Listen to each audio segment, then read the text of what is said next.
তোর বুকের ভাঁজের কাটা দাগটা দেখা যাচ্ছে মিষ্টি। আরও কিছু দেখাতে চাস নাকি? বেশ, আর একটু নিচু হয়ে দাঁড়া তাহলে দেখি তোর ওয়াটার লিলি দুটো কত বড় আকার ধারণ করছে। কথাটা বলে তনুদা গুরুগম্ভীর হয়ে গভীর মনোযোগ দিয়ে কী যেন লিখতে লাগলো। তনুদার কথাগুলো শুনে লজ্জায় আমার কান দুটো গরম হয়ে উঠল। অপমানে মুখটা থমথম করছে। ইচ্ছে করছে মাটির ভিতরে ঢুকে যেতে। মাটির ভিতরে ঢুকে যেতে না পারলেও সোজা হয়ে দাঁড়ালাম আমি। কি কুক্ষণে যে এই হুতুম পেঁচাকে চা দিতে এসেছিলাম। এখন আমার নিজের উপর ভীষণ রাগ লাগছে। তনুজা টেবিলে গভীর মনোযোগ দিয়ে কী যেন লেখালেখি করছে। আমি নিচু হয়ে চায়ের কাপটা তনুদার সামনে নামিয়ে রাখার সময় বুকের ওড়নাটা বেখেয়ালি খানিকটা সরে গেল। তখনই এইরকম একটা কুৎসিত মন্তব্য করে বসলো তনুদা। তনুদা সবার সামনে যতটা গুরুগম্ভীর ভাব ধরে লক্ষ্মী ছেলে সেজে থাকে, আসলে ততটা লক্ষ্মী ছেলে না তনুদা। এক নম্বরে মিচকে শয়তান একটা। সবার সামনে আমার সাথে কথা না বললেও আমি একাকী থাকলে এমন এমন মন্তব্য করে শুনলে লজ্জায় গুটিয়ে যাই আমি। এই তো সেদিন আমাকে পড়াতে বসালো। আমি গভীর মনোযোগ দিয়ে অঙ্ক করছিলাম। কিছুতে একটা সূত্র মেলাতে পারছিলাম না। আমি অঙ্কে খুব কাঁচা, সূত্রগুলি কিছুতেই মনে থাকে না। তনুদা হুট করে বলে বসলো, আজকাল আমার কী যেন হয়েছে, খুব বিয়ে বাড়ি মিষ্টি খেতে ইচ্ছে করছে, তাও যেই সেইভাবে খেতে ইচ্ছে করছে না। মিষ্টিটা হাতের মুঠো করে ধরে মুখে পুরে রসিয়ে রসিয়ে খেতে ইচ্ছে করছে। মিষ্টির রস আমার গাল বেয়ে টুপ টুপ করে পড়বে। তুই হাঁ করে আমার মিষ্টি খাওয়ার দৃশ্য দেখবি। তুই লজ্জায় লাল নীল হলেও আমি মাইন্ড করব না। মানুষটার গা জ্বালানো কথা শুনে আমি প্রচণ্ড বিরক্ত হতাম। মাঝে মাঝে ইচ্ছে করে তনুদার নাক বরাবর ঘুষি মেরে নাক ফাটিয়ে দিতে। প্রথম প্রথম মানুষটার কথাগুলো শুনলে প্রচণ্ড বিরক্ত হতাম আমি। আস্তে আস্তে মানুষটার অশালীন কথায় অভ্যস্ত হয়ে গেলাম। এত কিছু পরে কীভাবে যেন তনুদাকে মন দিয়ে বসলাম আমি। আজকাল তনুদা ছাড়া কিছুই ভালো লাগে না আমার। সারাক্ষণ তনুদাকে নিয়ে ভাবতে ভালো লাগে। সুখী সুখী স্বপ্ন দেখতে ইচ্ছে করে। তনুদার আশেপাশে থাকতে খুব ভালো লাগে। তনুদা আমার মায়ের বেস্ট ফ্রেন্ডের ছেলে। তনুদার মায়ের সাথে আমার মায়ের একসময় গলায় গলায় ভাব ছিল। এখনও দুজনের খুব মিল। আমার মামার বাড়ি জোড়াবাড়ি। তনুদার মা সম্পর্কে আমার মায়ের প্রতিবেশী বৌদি হয়। যদিও তনুদার মায়ের আমার মায়ের বন্ধুত্ব বিয়ের আগের থেকে ছিল। তনুদাদের বাড়ি মানিকগঞ্জ জেলার শিবালয় থানার ছোট্ট একটি গ্রামে। গ্রামের নাম রায়পুর। গ্রামটা একের ঋতুতে এক এক রূপ ধারণ করে। ছবির মতো সুন্দর দেখতে। ছুটিতে মামার বাড়ি বেড়াতে যেতে আমার এত ভালো লাগতো। তনুদা ঢাকা ভার্সিটিতে চান্স পাওয়ার পর কোথায় থাকবে এই নিয়ে খুব সংশয় ছিল মাম্মি। আমার মায়ের আবদার, একদিন ঝড় বৃষ্টি মাথায় নিয়ে কাঁধে ব্যাগপত্র ঝুলিয়ে কাকভেজা হয়ে আমাদের ফ্ল্যাটে এসে উঠল তনুদা। আমি তখন সবে এইটে পড়ি। চোখের পলকে যেন 4 বছর হয়ে গেল। আমি এখন কলেজে পড়ি, ইন্টার সেকেন্ড বর্ষ। আমাদের বাসায় আমরা 4 জন সদস্য। আমি, মা বাবা আর আমার ক্লাস 3তে পড়ুয়া ছোটো বোন মিঠি। এখন অবশ্য 5 জন। বাবা এই ফ্ল্যাট কিনেছে আমার জন্মের আগে। 3টা বেডরুম, 2টো বাথরুম, একটা ড্রয়িং রুম, একটা কিচেন। ড্রয়িং রুমে অবশ্য সোফার পাশে খাট পাতা। কেউ বেড়াতে এলে তাদের ড্রয়িং রুমে শুতে দেওয়া হয়। আমি আর মিঠি এক রুমে থাকি, বাবা মা এক রুমে। আর যে রুমটা সারা বছর খালি পড়ে থাকে সেই রুমে 4 বছর ধরে তনুদা থাকছে। তনুদা অবশ্য 2.5 বছর আগে হলে সিট পেয়ে উঠতে চেয়েছিল, মা উঠতে দেয়নি। তাছাড়া তনুদা অবসর সময় আমাদের 2 বোনকে পড়া দেখে দেয়। আমার আজকাল পড়তে একটুও ভালো লাগে না। সারাক্ষণ তনুদাকে নিয়ে ভাবতে ভালো লাগে। তনুদার ঠোঁটকাটা লাগাম ছাড়া কথা শুনলে আগে প্রচণ্ড মেজাজ খারাপ হতো। এখন অবশ্য ততটা খারাপ লাগে না। শুনতে শুনতে গা সওয়া হয়ে গেছে। খুব বেশি রাত হয়নি। আমি বই খাতা নিয়ে তনুদার মুখোমুখি বসলাম। তনুদা প্রায় বলে, আমার মাথায় নাকি এক গাদা গোবর আছে, কোনো কিছু সহজে মাথায় ঢুকে না। কথাটা শুনলেও কি ভীষণ কান্না পায় আমার। ইচ্ছে করে তনুদার মাথা ফাটিয়ে দেয়। তনুদা চায়ের কাপে চুমুক দিয়ে আর চোখে আমার দিকে এক পলক তাকালো। আমি স্পষ্ট দেখলাম। আমি তাকাতে চোখ সরিয়ে নিয়ে ভুরু কুচকে বাইরে মনোযোগ দিল। কণ্ঠে বিরক্তি ফুটিয়ে বলল, প্রথম প্রথম বুঝিনি, এখন বুঝি পিসি আমাকে কিসের জন্য এত আদর যত্ন করে এই বাড়িতে রেখেছে। আসলে তোর মতো মাথা মোটা গোবর মাথাকে তো কেউ টাকা দিলেও পড়াবে না। আমি ফ্রিতে পড়াচ্ছি এই সুযোগটা লুফে নিয়েছে পিসি। কথাটা শুনে আমার কি ভীষণ কান্না পেল। অপমানে মুখটা থমথমে হয়ে উঠল। আমি কান্না গিলে ফেলে বললাম, না পড়ালে স্পষ্ট করে মানা করে দিবেন, আমি আর আপনার কাছে পড়ব না। তনুদা ভুরু কুচকে আমার দিকে তাকালো, বলল, তোকে পড়ানোর জন্য আমি কি মরে যাচ্ছি? লজ্জা থাকলে আমি আর কখনো আমার কাছে পড়তে আসবি না। আসিস কেন নাক কাটার মতো পড়তে? তোর মতো মাথামোটাকে আমার পড়াতে একটুও ভালো লাগে না। আমার পড়াশোনায় ব্যাঘাত ঘটে। কথাটা শুনে আমি মরমে মরে গেলাম। এই মানুষটা কখনো দরকার ছাড়া ঘর থেকে বের হয় না। কেউ যদি এই ঘরে ভুল করে না আসে, কেউ জানবেই না আমাদের ঘরে আস্ত একটা হুতুম পেঁচা থাকে। এই মানুষটাকে একটু দেখার লোভেই তো এই ঘরে নানান বাহানায় বারবার ছুটে আসি আমি। মানুষটাকে আমার হৃদয়ের ছটপটানি বোঝে না, নাকি বুঝেও না বোঝার ভান করে। আর আসবো না, আর কখনো এই নাগুচো মানুষটার কাছে পড়তে আসবো না আমি। আমার বাবার কি টাকার অভাব? না তো। ইচ্ছে করলে আমার জন্য 10টা স্যার রাখার ক্ষমতা আমার বাবার আছে। শুধু মানুষটার কাছে থেকে দেখার লোভে, মানুষটার জাদুকরী কণ্ঠ শোনার লোভে তো বারবার ছুটে ছুটে আসা। আমার পড়ায় একটু মনোযোগ নেই। তনুদার তখনকার বলা কথাগুলো বারবার আমার মাথায় ঘুরপাক খেতে লাগলো। আমার প্রচণ্ড জেদ চেপে গেল। কিভাবে কি এই মানুষটা নিজেকে বিদ্যাসাগর, এত অহংকার কেন ওনার? আর আসবো না, আর কখনো ওনার কাছে পড়তে আসবো না আমি। আমি রাগে ফুঁসতে ফুঁসতে বাকি পড়া শেষ করে উঠে পড়লাম। যেতে যেতে শুনলাম মানুষটা বিরক্ত কণ্ঠে বলল, ঢঙ্গি একটা। রাতে আমার ভাত খেতে ইচ্ছে করলো না। মা অনেক ডাকাডাকি করেও আমাকে ভাত খাওয়াতে পারলো না। রাতে মিঠি ঘুমিয়ে পড়ার পর আমি সারা রাত ফুলে ফুলে কাঁদলাম আমি। ওই মানুষটা কি কোনোদিনও আমার মন বুঝবে না? না বুঝলো মন, আমি আর ওই মানুষটার কাছে পড়বো না। সকালে মাকে কথাটা বলতে মা ভীষণ রেগে গেলেন। আমার মাথায় চারটি মেরে বললেন, তুই সত্যি মাথা মোটা মিষ্টি। এভাবে ভাবছিস কেন? তনুদা, তনুর কাছ থেকে আমরা কোনো টাকা পয়সাই নেই না। এখানে খাওয়া দাওয়ার পরিবর্তে শুধু তোদের দুই বোনকে পড়া দেখিয়ে দেয়। তাছাড়া ছেলেটা কত ভদ্র, বাইরে কোনো আড্ডা নেই, রাত করে বাসায় ফিরে না। বাসায় থাকলে দরকার ছাড়া কখনো রুম থেকে বেরোয় না। এই যুগে এমন ছেলে বিরল। আমি মনে মনে ভাবলাম, ভদ্র না ছাই।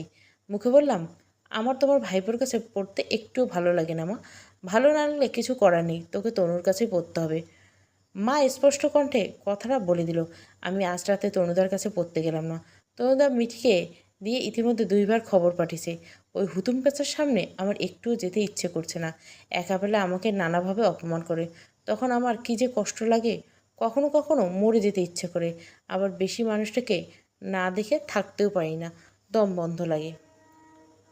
আমি রাতে সত্যি সত্যি পড়তে গেলাম না। ঘাপটি মেরে বিছানায় শুয়ে রইলাম। সকালে খাবার টেবিলে তনুদার সাথে আমার দেখা হলো। মানুষটা আমার মুখের দিকে ভুলেও তাকালো না। ভদ্র ছেলের মতো এক মনে খেতে লাগলো। মা হঠাৎ বলল, তুই কি এক্ষুনি বের হবি তনু? তনুদা খেতে খেতে মাকে বললো, হ্যাঁ পিসি, কেন? মিষ্টিকে একটু কলেজে পৌঁছে দিয়ে তারপর গেলে কি তোমার খুব বেশি দেরি হয়ে যাবে?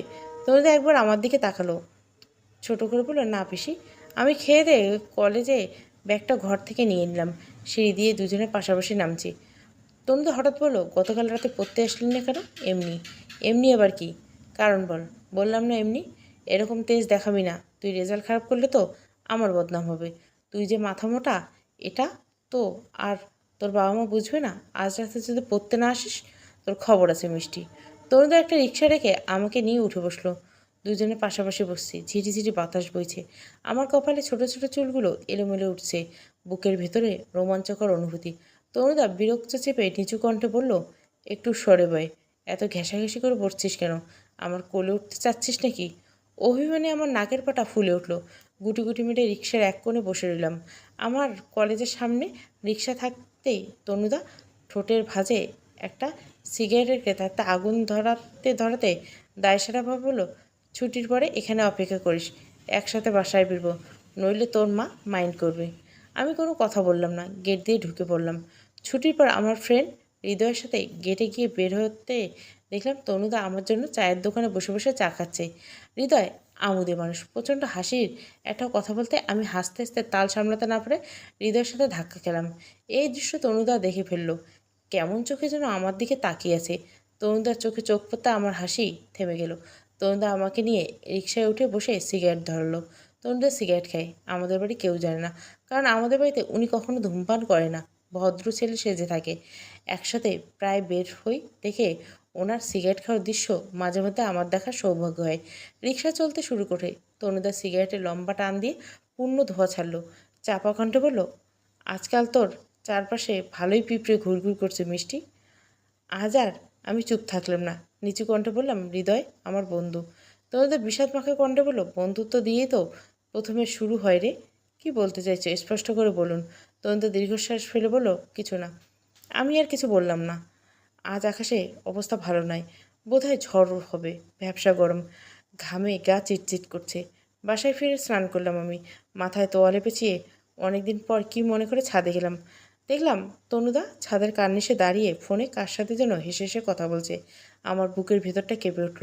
এত সুন্দর করে কার সাথে কথা বলছে মানুষটা। আমি গুটিগুটি পায়ে তনুদার পেছনে গিয়ে শোনার চেষ্টা করলাম। না, আমি যা ভাবছি তা নয়। ওনার ক্লোজ বন্ধুর সাথে কথা বলছে। আমাকে দেখে সতর্ক হয়ে গেল তনুদা। সংক্ষেপে কথা শেষ করে ফোন রেখে দিল। আমার দিকে ভুরু কুচকে তাকিয়ে বিরক্ত চেপে বলল, চোরের মতো আমার পিছনে দাঁড়িয়ে কথা শুনছিলি কেন? আমি ইতস্তত করে বললাম, মোটেও চোরের মতো কথা শুনিনি। দেখতে পেলাম তো। আমি তোয়ালে মাথা থেকে এক টানে খুলে ফেললাম। তোয়ালে পেঁচিয়ে দড়িতে পাকিয়ে দিয়ে ভেজা চুলগুলো এক মনে ঝাড়তে লাগলাম। তনুদা বলল, এভাবে ছাদে এসেছিস কেন? এমনি। কথাটা বলে আমি মেঘে ঢাকা আকাশের দিকে তাকিয়ে রইলাম। তনুদা বেশিক্ষণ দাঁড়াল না, চলে গেল। যাওয়ার আগে এক আঙুল আমার দিকে তাক করে শাসিয়ে বলে গেল, আজকে রাতে যেন আর বলতে না হয়, টাইম মতো পড়তে আসবি। আমি রাতে সত্যি সত্যি তনুদার কাছে বই খাতা নিয়ে পড়তে গেলাম। বাইরে ঝোড়ো বাতাস বইছে, কারেন্ট চলে গেছে। ঘরটা ঘুটঘুটে অন্ধকার ছয়ে গেল। আমাদের বাসায় আইপিএস নষ্ট হয়ে গেছে। সাবর সাবর করে সারা হয়ে ওঠেনি। অনেক দিন কারেন্ট যায় না। চার্জার লাইটে চার্জ নেই। তনুদা মোমবাতি জ্বেলে দিল। মোমবাতির নিভু নিভু আলোয় আমি বইয়ে মুখ গুজে রইলাম। আমার পড়ায় একটু মনোযোগ নেই। এত রোমান্টিক একটা ওয়েদার, অথচ কাঠখোট্টা মানুষটা আমাকে বইয়ের সামনে নিয়ে বসিয়ে রেখেছে।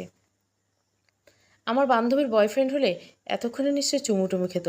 তনুদার হাতে মোবাইল, আমাকে লিখতে দিয়ে মোবাইলে এক মনে টাইপিং করছে। মেসেজের টুংটাং শব্দ আসছে। এখনকার সাথে কথা বলছে তনুদা। একটু উকি দিয়ে দেখতে পারলে ভালো হতো। আমি উঠে দাঁড়ালাম। তনুদা চট করে ফোনটা বন্ধ করে দিল। আমার দিকে তাকিয়ে বলল, উঠছিস কেন? আমি মিথ্যে করে বললাম, গরম লাগছে। বাইরে ঝোড়ো বাতাস। আর তোর গরম লাগছে? আমি আমতা আমতা করে বললাম, গরম লাগলে আমি কী করবো? আজব। তনুদা আর কোনো কথা বলল না। আমি বসে পড়লাম। তনুদার মতিগতি আজকাল ভালো ঠেকে না আমার। প্রেমে পড়লে মানুষ যেমন চোখ মুখ চকচক করে, তনুদাকে কিছুদিন যাবৎ তেমন লাগছে। আমার বান্ধবী সুমনা অবশ্য বলেছে মনের কথা চেপে না রেখে তনুদাকে জানিয়ে দিতে। কিন্তু কিভাবে জানাবো তাই তো বুঝতে পারছি না। একটা চিঠি লিখবো কি? তাই মানুষটা মাকে দেখায়।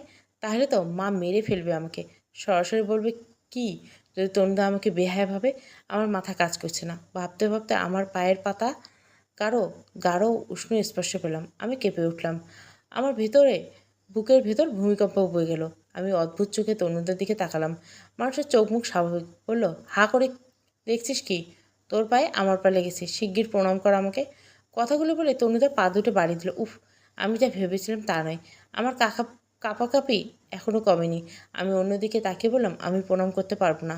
তাহলে কি পারবি তুই? কিছুই করতে পারবো না আমি, বেয়াদব কোথাকার। তনুদার মুখে এই কথাটা শুনে আমার কি ভীষণ কান্না পেল। আমি ফুপিয়ে উঠলাম। তনুদা আমার কান্না দেখে হকচকিয়ে গেল। মোলায়েম কণ্ঠে বলল, তুই কাঁদছিস কেন মিষ্টি? আমি মুখে ওড়না গুজে ব্যাকুল হয়ে কাঁদতে লাগলাম। বললাম, আপনি সারাক্ষণ আমার সাথে খারাপ ব্যবহার করেন কেন? কী করছি আমি? একটু ভালো করে কথা বলতে পারি না? না, পারি না। আমরা হলো পিঁপড়ে প্রজাপতির। মিষ্টি দেখলে টুক করে খেয়ে ফেলতে ইচ্ছে করে।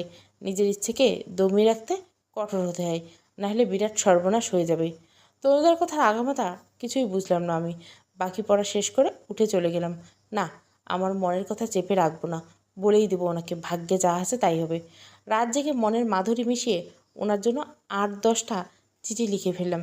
একটা চিঠি আমার মনের মতো হলো না। চিঠিগুলো একে একে কুচি কুচি করে ছিঁড়ে ফেললাম। আবার নতুন করে লিখতে বসলাম। প্রিয় তনুদা, আপনি জানেন আপনি অন্তত ঠোঁটকাটা কাঠকোট্টা একজন মানুষ। আমি আপনাকে মনে মনে হুতুম পেঁচা বলে ডাকি। আপনার ভিতরে রসকসে ছিটে ফোটাও অবশিষ্ট নেই। আচ্ছা, আপনার জন্মের সময় কি আপনার মুখে কেউ মধু দেয়নি? নিশ্চয় নাপিত আপনার মুখে খুর ছুঁয়েছিল। তাই তো কথা বলেন বুড়ো মানুষের মতো কটকট করে। আপনার অতিরিক্ত ভাব দেখলে আমার জাস্ট অসহ্য লাগে। ইচ্ছে করে ঘুষি মেরে আপনার নাক ফাটিয়ে দেয়। নাক ফাটলে আপনাকে দেখতে কেমন লাগবে ভাবলে আমার হাসি পায়। ছি ছি, এসব কী লিখছি? লিখতে চেয়েছিলাম প্রেমপত্র, অথচ লিখছি মানুষের উপর আমার দীর্ঘদিনে জমে থাকা ক্ষোভ। আমি আবারও এই চিঠি কুচি কুচি করে ছিঁড়ে ফেললাম। আমার দ্বারা কাব্যিক ভাষায় প্রেমপত্র লেখা সম্ভব না। আমি খাতায় মনের কথাগুলো গুছিয়ে লেখার চেষ্টা করলাম। তনুদা, কবে কখন কিভাবে জানি না। আমি শুধু জানি আমি আপনাকে ভালোবাসি, ভীষণ ভালোবাসি। আমি আপনি আমার উপর যতবার রাগ রাগ করে কথা বলেন, আমি ততবার নতুন করে প্রেমে পড়ি আপনার। ইতি মিষ্টি। চিঠিটা লিখতে গিয়ে বুকের ধুকপুকানিটা বেড়ে গেল। এই চিঠিটা তনুদার হাতে কিভাবে পৌঁছে দেব ভাবতে ভাবতে অস্থির হয়ে যাচ্ছি আমি। মাথা ফেটে যাচ্ছে। যদিও চিঠিটা ভুল করে অন্য কারো হাতে পড়ে, কিংবা তনুদা চিঠিটা পেয়ে যদি মাকে দেখায়, তাহলে মা আমাকে মেরেই ফেলবে। এমন হতে পারে তনুদা বাড়ি থেকে বের করে দেবে বাবা। না না, এই মানুষটা চলে গেলে আমার কী হবে? যা হয় হবে। আমি চিঠিটা তনুদাকে দেব। এটাকে যদি চিঠি বলা যায় না, আরও কিছু লেখা উচিত ছিল। আর কী বা লিখব, মাথা কাজ করছে না। চিঠিটা খুব যত্ন করে ভাঁজ করে বইয়ের ভাঁজে রেখে দিলাম। সারা রাত আমার একটুও ঘুম হলো না। তনুদার কথা ভাবতে ভাবতে কখন ঘুমিয়ে পড়ছি বলতে পারবো না। সকাল থেকে সব কিছু স্বাভাবিকভাবে করলাম। সকালে সবার সাথে বসে জলখাবার খেলাম, তনুদার সাথে কলেজে, বিকালে বাসায় ফিরে স্নান করলাম, ভাত খেলাম। মিঠির সাথে কতক্ষণ গুটিসুটি মেরে টেলিভিশন দেখলাম। একটু আগে সন্ধ্যা নেমেছে, ঠাকুরঘর থেকে ঢং ঢং শব্দ ভেসে আসছে। ধূপঘ্রাণীর ঘ্রাণে সারা ঘর মুখরিত। হঠাৎ মায়ের কণ্ঠ ভেসে আসলো, মিষ্টি, তনুর কাছে পড়তে যা। বলে রাখা ভালো, আমাদের দু বোনকে 2 টাইমে পড়ায় তনুদা। মিঠিকে সকালে পড়ায়, আমাকে সন্ধ্যা বা রাতে পড়ায়। আজ বোধহয় তনুদার পড়া নেই, তাই আগেই ডেকে পাঠিয়েছে। আমি দুরু বুকে বইপত্র নিয়ে হেঁটে গেলাম। যাওয়ার আগে আরেকবার চিরকুটটা খুলে দেখলাম। কি মনে করে কলম দিয়ে ঘষে ঘষে মিষ্টি নামটা কেটে দিলাম। তারপর চিঠিটা বইয়ের ভাঁজে রেখে দিলাম। বুক ভরে নিঃশ্বাস নিলাম। আমার কেন যেন খুব ভয় লাগছে, সারা মুখ ঘামছে। আমি বইপত্র নিয়ে তনুদার ঘরের সামনে গিয়ে দাঁড়ালাম। বললাম, আসবো? আমাদের বাসায় কারো ঘরে হুটহাট ঢুকে পড়ার নিয়ম নেই।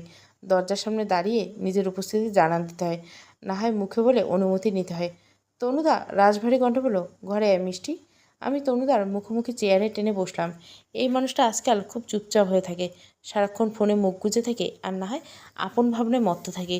গভীর মনোযোগ দিয়ে কী এত ভাবে মানুষটা কে জানে। মানুষটা মনের ভিতরে ঢুকে যাওয়ার যদি কোনো ওষুধ থাকতো, তাহলে এতক্ষণ আমি ঠিক ঢুকে যেতাম। কী এত ভাবিস তুই? বই বের কর। তনুদার ডাকে আমি হকচকিয়ে গেলাম। কাপা হাতে যে বইয়ের চিরকুট রাখা, সেই বইটা তনুদার দিকে বাড়িয়ে দিলাম। তনুদা একটা একটা করে বইয়ের পৃষ্ঠা উল্টাচ্ছে, আর ভয়ে আমার বুক কাঁপছে। বুকের কাঁপাকাঁপি ধীরে ধীরে সারা শরীর ছড়িয়ে পড়লো। আমি চট করে উঠে দাঁড়ালাম। তনুদা ভুরু কুঁচকে আমার দিকে তাকালো, বলল, কী হলো আবার? আমি ইতস্তত করে বললাম, আমি একটু বাইরে যাব। যা, তাড়াতাড়ি আসবি। খুব ফাঁকিবাজ হয়েছে ইদানিং। শেষের কথাটা তনুদা বিরক্ত চেপে বলল। বই উল্টাতে উল্টাতে হঠাৎ চিঠিটা হাতে পড়ল তনুদার। আমি আর এক মুহূর্ত দাঁড়ানোর সাহস পেলাম না। দ্রুত পায়ে চলে গেলাম। আমার যে কেমন লাগছে এই বিদঘুটে অনুভূতি, আমি বলে বোঝাতে পারছি না। এতক্ষণে বুকের ভিতরে কাঁপাকাঁপি করলেও এখন চিনচিনে ব্যথা করছে। আমি দরজার আড়ালে গিয়ে লুকিয়ে লুকিয়ে দেখলাম তনুদা বেশ কৌতূহল হয়ে চিঠির ভাঁজ খুলছে।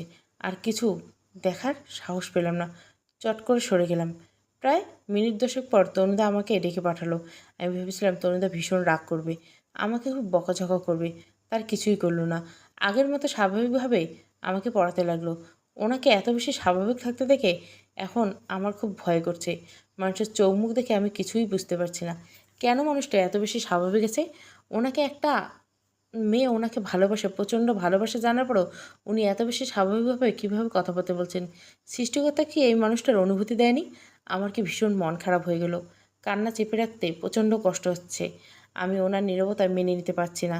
উনি তখন চিঠির ভাঁজ খুলছে, আমি স্পষ্ট দেখছি। চিঠির ব্যাপারে তার কিছুই কি বলার নেই? হ্যাঁ অথবা না, কিছু তো বলুক। আমি কি জিজ্ঞাসা করবো একবার? বুঝতে পারছি না কি করব আমি, মাথা কাজ করছে না। আমি নিজের মনের সাথে যুদ্ধ করে অনেক কষ্টে বাকি পড়া শেষ করলাম। তারপর উঠে গেলাম, ঘরে গিয়ে বইয়ের ভাঁজ খুললাম। দেখলাম আমার লেখা চিঠিটা পাষাণ হৃদয়হীন মানুষটা কুচি কুচি করে ছিঁড়ে বইয়ের ভাঁজে রেখে দিয়েছে। আমার চিৎকার করে কাঁদতে ইচ্ছা করলো। আমি মুখে ওড়না গুজে বাথরুমে চলে গেলাম এবং সেই মুহূর্তে বুঝে গেলাম এই মানুষটার কাছে আমার অনুভূতির কোনো দাম নেই। আমি নিজের অবুঝ মনকে কতভাবে বোঝালাম এই মানুষটা আমার জন্য না। এই হৃদয়হীন মানুষটাকে ভালোবাসা শুধু কষ্ট পেতে হবে। আমাকে ভালোবাসা তো দূর, কোনোদিন সুখী করতে পারবে না। ওনার কাঠখোট্টা কথা দিয়ে আমার মনটাকে প্রতিনিয়ত ক্ষতবিক্ষত করে দিব। আমি সামান্য চিঠি ছিঁড়ে ফেলার কষ্ট সহ্য করতে পারছি না, তাহলে এই হৃদয়হীন মানুষটাকে কিভাবে সহ্য করব? সারা রাত একটুও ঘুম হলো না। নিজের মনকে কত কিছু করে সান্ত্বনা দিলাম, তারপর ঘুরে ফিরে বেহায় মন শুধু তার কথা ভেবে যায়।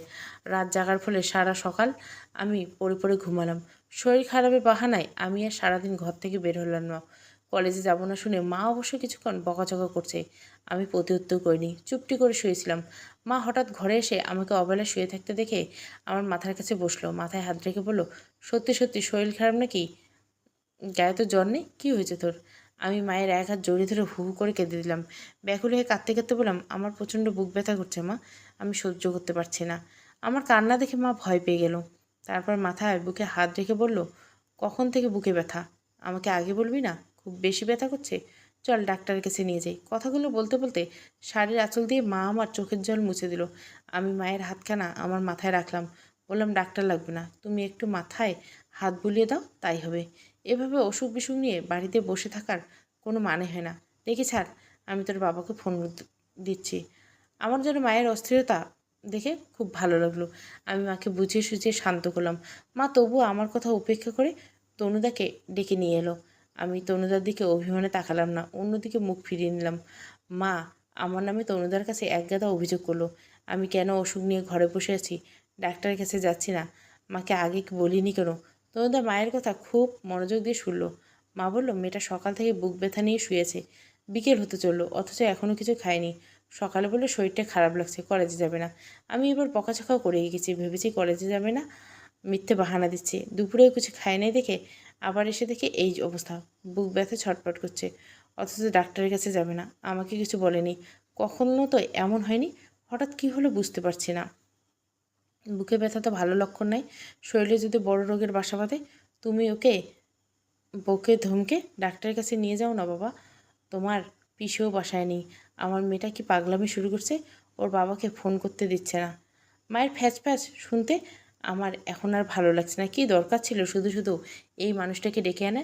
আমি নিশ্চিত আবারও পড়তে গেলে এই নিয়ে মানুষটা আমাকে বাড়তি কথা শোনাবে। তনুদা গম্ভীর কণ্ঠে বলল, খাবার নিয়ে এসো পিসি, মিষ্টি খাবে, ডাক্তার দেখাতে যাবে। মা চলে গেল। তনুদা আমার সামনে বসে আছে। এই প্রথম বোধহয় মানুষটা আমার ঘরে আসলো, হয়তো আগে এসেছিল, আমার সঠিক মনে নেই। মায়ের উপর ভীষণ রাগ হচ্ছে, আবার খুব অসুস্থ হচ্ছে। আমি স্পষ্ট বুঝতে পারছি তনুদা আমার দিকে তাকিয়েছে, আমার হাত পা শিরশির করছে। আমি চোখ তুলে তনুদার দিকে তাকানোর সাহস পাচ্ছি না। তনুদা রাশভারী খেয়ে কণ্ঠে বলল, চুপচাপ খেয়ে ভদ্রমেয়ের মতো রেডি হয়ে আমার সাথে বের হবি। আমার কথা যদি অবাধ্য হোস, চিঠির ব্যাপারে আমি পিসিকে বলে দেব। ভয়ে কেঁপে উঠলাম আমি। ঠান্ডা মাথায় আমাকে ঠেট দিল তনুদা। আমি ভয়ে ভয়ে এক পলক তনুদার মুখের দিকে তাকে থমকে গেলাম। এ কি, মানুষটার মুখ এত মলিন কেন? চোখ দুটো লাল টকটক করছে। রাতে কি ঘুমায়নি? তনুদা আমার সাথে আর একটাও কথা বলল না, শুধু আমার সামনে চুপটি করে বসে রইল। মা জোর করে অনেকগুলো ভাত খাইয়ে দিল আমাকে, তারপর রেডি হতে বলে দুজনে ঘর থেকে বের হয়ে গেল। ইচ্ছে না থাকা সত্ত্বেও উঠে রেডি হয়ে নিলাম আমি। তনুদাকে দেখার পর আমার বুকের ব্যথাটা সেরে গেছে, মনটা খুব ফুরফুরে লাগছে। আমি রেডি হয়ে ড্রয়িং রুমে গেলাম। দেখলাম মা তনুদার হাতে অনেকগুলো টাকা গুঁজে দিল আমাকে ডাক্তার দেখানোর জন্য। মাও সাথে যেতে চেয়েছিল। তনুদা বলল, মিষ্টি সিরিয়াস কিছু হয়নি, এখন তোমার না গেলেও চলবে পিসি, দেখি ডাক্তারের কাছে নিয়ে ডাক্তার কি বলে। মা তনুদাকে খুব ভরসা করে, তনুদার কথায় আর দ্বিমত করলো না, আমাকে তনুদার সাথে পাঠিয়ে দিল। চললো রিকশায়, দুজনে পাশাপাশি বসে আছি। এই রিকশার সিট অন্য রিকশার তুলনায় বেশ ছোটো। ইচ্ছে না থাকা সত্ত্বেও দুজনে বেশ ঘনিষ্ঠ হয়ে বসতে বাধ্য হয়েছে। অন্যদিন হলে এত কাছাকাছি বসার জন্য তনুদা আমাকে অনেক কথা শোনাতো, আজ কিছুই বলল না, যেন মুখে কুলু বেটেছে। আশ্চর্যজনকভাবে তনুদার নীরবতা আমার সহ্য হচ্ছে না, অসহ্য লাগছে। এই মানুষটা আমাকে যতই বেশি কথা বলুক, তবুও মানুষটার কণ্ঠ শুনতে বেশ ভালো লাগে। নীরবতা ভেঙে আমি রিকশাওয়ালাকে বললাম, মামা থামান। তনুদা ভুরু কুচকে আমার দিকে তাকালো, বলল, রিকশা থামাতে বললি কেন? আমি নামবো, এক থাপ্পড় মেরে তোর দাঁত ফেলে দেবো বেয়াদব। মাঝ রাস্তায় নামতে চাচ্ছিস কেন? আমি তনুদার কথা গায়ে মাখলাম না, রিকশাওয়ালা মামাকে থামতে বললাম। তনুদা রেগে গেল, আচমকা আমার হাত মুচড়ে ধরল। আমি ব্যথায় কুঁকড়ে গেলাম। আমার হাতের বাঁধন আস্তে আস্তে শিথিল হয়ে গেল, তবে আমার হাত ছাড়লো না। চাপা কণ্ঠে বলল, তোর কি হয়েছে? আমি জানি না ভেবেছিস? সব জানি আমি। বেশি বাড়াবাড়ি করবি তো এক্ষুনি বাসায় গিয়ে পিসিকে বলে দিব। আমি আর চুপ থাকতে পারলাম না, মেজাজ দেখে বললাম, জানেন যখন শুধু শুধু আমাকে ঢং করে ডাক্তারের কাছে নিয়ে যাচ্ছেন কেন? একদম মুখে মুখে তর্ক করবি না মিষ্টি। আমি কোনো কথা না খুঁজে পেয়ে কণ্ঠে বিরক্ত ফুটিয়ে বললাম, আপনি আমার হাত ছাড়ুন, আপনার স্পর্শ আমার অসহ্য লাগছে। তরুণদের সঙ্গে সঙ্গে আমার হাতখানা ছেড়ে দিল, আমার দিকে অদ্ভুত দৃষ্টিতে তাকিয়েছে।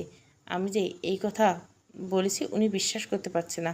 রাগের মাথায় কথাটা মুখ ফসকে বলে ফেললেও আমার এখন প্রচণ্ড খারাপ লাগছে। ইচ্ছে করেও তনুদার বুকে মুখ গুজে কাঁদি।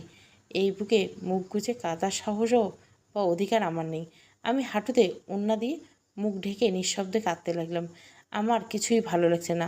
এই পাষাণ হৃদয়হীন মানুষটাকে আমার অনুভূতির কথা না জানালেই ভালো হতো। তনুদা আমাকে ডাক্তারের কাছে নিয়ে গেল না। একটা পার্কের সামনে রিক্সা থামালো। ভাড়া মিটিয়ে আমাকে রিক্সা থেকে নামতে বলল তনুদা। আমি নিঃশব্দে নেমে গেলাম। তনুদা দুটো টিকিট কেটে আমার এক হাত শক্ত করে চেপে ধরে পার্কের প্রবেশ করলো। দুজনে পাশাপাশি হাঁটছি। তনুদা আমার একখান হাত তখন ধরে রেখেছে। অন্য সময় হলে ওনার স্পর্শে সুখের সাগরে ভেসে যেতাম আমি।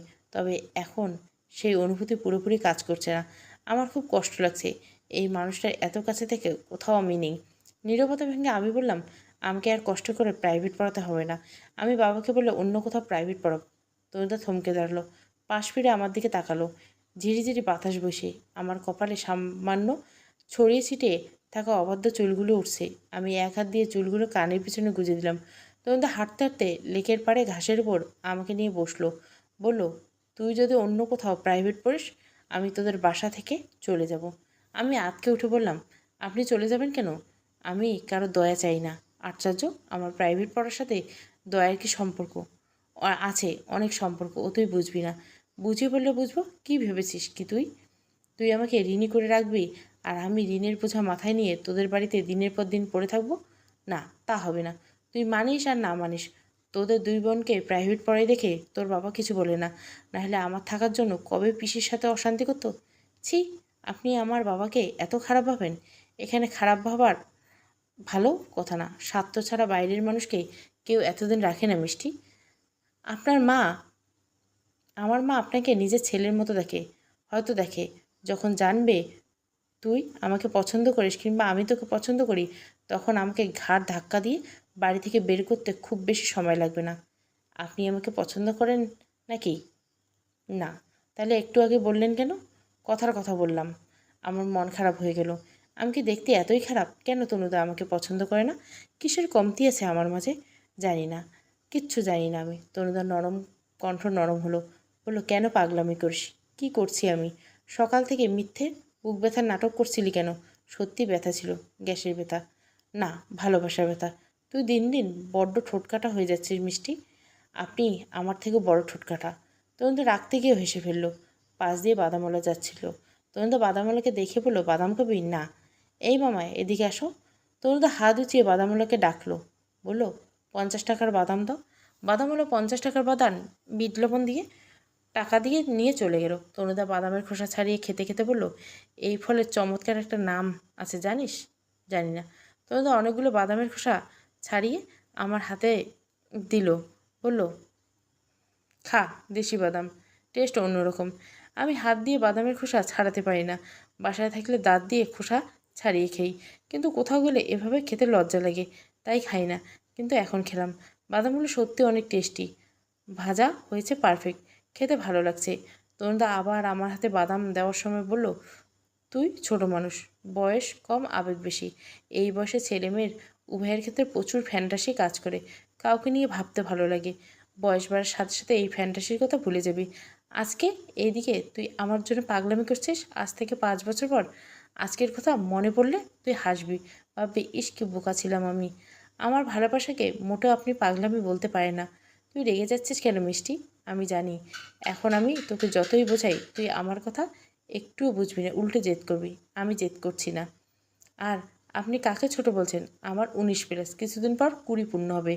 18 বছর বয়সে সরকার মেয়েদের বিয়ের অনুমতি দিয়ে থাকে। তুই অনেক বোকা। কথায় না পারলে আমাকে আপনার বোকা তো মনেই হবে। আমার গার্লফ্রেন্ড আছে। আমি থমকে গেলাম। ওনার গার্লফ্রেন্ড আছে? এই সহজ কথাটা কেন যেন আমি মানতেই পারছিলাম না। আমার মাথা ফাঁকা ফাঁকা লাগছে। বুকের ভেতর চিনচিন ব্যথা করছে। চোখ দুটো ছলছল করছে।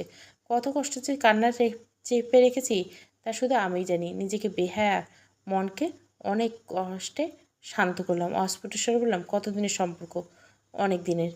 আগে বলেননি কেন? তুই কখনো জিজ্ঞাসা করিসনি কাকে ভালোবাসেন? তুই চিনবি না। আমাকে একটু দেখান, কি দেখবি? তাকে দেখবো। তনুদা আমার মুখের দিকে তাকিয়ে বলল, পরে দেখাবো। তবে এটুকু বলতে পারি, সে আমার চোখে সেরা, এই পৃথিবীর সবচেয়ে সেরা সুন্দরী নারী। তার মতো মেয়ে আমি জীবনে দুটো দেখিনি। তনুদার কথা শুনে আমার বুকের ভিতরটা পড়ে গেল। বললাম, আমি বাসায় যাব, মা চিন্তা করছে। তনুদা ঘড়ি দেখে ব্যস্ত হয়ে উঠে দাঁড়ালো, বলল, চল, শুধু এতটুকু রিকোয়েস্ট, তুই আর কখনো আমার জন্য পাগলামি করবি না। তুই যে আমাকে পছন্দ করিস তোর চোখ মুখ দেখলে স্পষ্ট বোঝা যায়। কখনো যদি পিসি বুঝে ফেলে লজ্জার শেষ থাকবে না। আর কখনো চিঠি লিখবি না আমাকে। তোর হাতে লেখা জঘন্য, পড়তে অসুবিধা হয়।